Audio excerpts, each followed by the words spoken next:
It's been a long road, and now I'm coming home. Time forgives, lets me in, starting over. Well, I went away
Oh, thank you. Here we are now.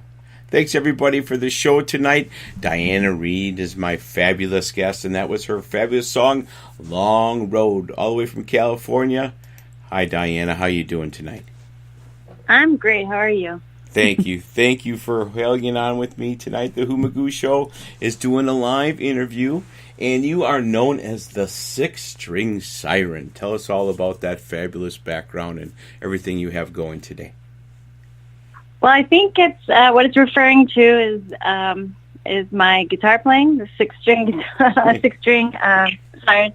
I love to play guitar and electric guitar, namely. And I had a fan, I think it was about 2 years ago, that coined that phrase. So I just took it and ran with it because I thought it was really cool. And most people talk about sirens, bringing men to their untimely death. But I changed it for myself, and it's more like I'm bringing people to re-inspire them to play again. Because I get a lot of feedback from fans and emails that say, after listening to your songs and after seeing you play, you inspired me to pick up my guitar again. So I thought that's really cool. And, I feel the same way because I've wanted to play guitar since I was 16, and I started on acoustic. And then I stopped because I went off to college, and I was, acting most of my life. Been in a couple movies and things, and saw that was going to be the trajectory of my life. But I was doing music, just not publicly, for many years before I started acting. So music has always been there for me, and whenever I would see certain people play the guitar, and it was a blues-influenced song or blues-influenced playing, I noticed in myself that it really got me going, and it really made me want to pick up the guitar again. And then I finally heard Stevie Ray Vaughan on one of his DVDs, and that was it. And so I just decided from that point that this is what I was going to be doing. So yeah, I thought the phrase was perfect, since I pretty much obsess about the guitar from the moment that I wake up to the moment that I go to sleep. I love that. And the interesting thought about that to me is that extra string. Now, what does that do besides open up a lot of new doors and gates, and that is kind of the siren effect? Because there are these ladies out with the Renaissance Fair in the Milwaukee area, and they tour all around the East Coast, and they are the sirens, so I'm kind of familiar with what they're saying with that term and all that good stuff. So is that the part of your show, the six string? Is that the extra thing that you throw in there for the magical sound, should I say? Well, electric guitars do have six strings. So it's just basically a nod to the electric guitar or guitars in general. Most of them have six strings. Gotcha. I don't play a 12 string. Don't play a 12 string. That's what I was thinking of on that end. Yeah, but no, but even on that end, the great guitarists, they have their own sound. I mean, I guess Keith Richards, the thing that I always heard is he took it and he tones it into his sound. That makes him unique. And I guess that's kind of what my thought with you, too. Well, I guess, when I first started, I didn't know anything about gear. I didn't know anything about pedals. It was just I was playing out of a really basic, tiny room amp. But what I've noticed as time has gone on, I've learned about a lot of pedals and effects, is that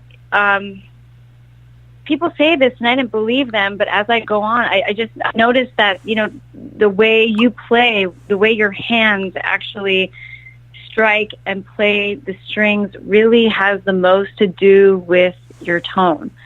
So, I've played through so many different kinds of pedals, and you can really shape anything to pretty much sound like you. And I don't know if I can verbally say what that sound is, but I know it when I hear it. So you can, fiddle with the knobs on certain pedals and things until you find that sound. And you get so familiar with it over time that you know when you have it, no matter what you're playing. Well, and there is a signature to almost everybody out there that I hear. Lori Morvan, to yourself and everybody that you hear. You're right. It's almost is their signature, their fingerprint, should I say, as a guitarist. Yeah. Yeah, that's definitely definitely a good way to put it. Yeah, your unique tone fingerprint, and it's almost like that. Everything, the string theory. We live all sounds and vibrations and all that, and you could tell I come as an amateur novice of music and all that, so I find that very interesting. How you guys create what you do. I mean, it's a God-given thing, obviously. Otherwise, you'd be just chatting like me and admiring all the talents that you guys do. Tell us again, Diana Rein is my guest tonight. Magoo, here we are Thursday night. She's chatting all the way in California. I'm in the Milwaukee area. About your fabulous album, and then we're going to get into the SoCal festival that you have coming up, too. So tell us a little bit about some of the tracks that we'll be hearing after you're off air here tonight. So will you be playing the whole album? Yeah, if you like, I can just jam it for you. I have it all right here lined up. We can go do that. Okay. No worries at all. Awesome. So it's called Long Road. The whole album is called Long Road because I have a 6-year-old now. His name is Vaughn. And when he was born, I took a break from, at the time, acting and music and whole lot of other stuff, and after he turned a year old, I just really had to have a heart-to-heart talk with myself and figure out how I wanted to be an example for my son and what my heart was telling me to do. And the answer kept coming up. It's always been music, and it always will be music. And you always wanted to play blues guitar, and now's the time to do it. So I started writing, and since it had been a long time and I had gone through some challenges with vocal surgery in the past, in 2011, it was a year before my son was born, I just felt like a long time had passed before I had really been in parallel with my calling, I suppose. Mm-hmm. So the first song that I wrote after such a long break was Long Road. So that's really coming from the heart about how I've kind of come full circle and have come back to music, and now it's like this is it for me. My commitment to music. It can mean many things to many different people, whatever path you're on. But that was the impetus for the whole album. So even though it's a ballad, I found it fitting to begin the album with that song. Because it was the start. And I self-produced the album. I started writing all of the songs, the rest of the songs in January of 2015, and then I spent that whole year recording it on my own and playing all the instruments, and also what do I want to say? I programmed the drums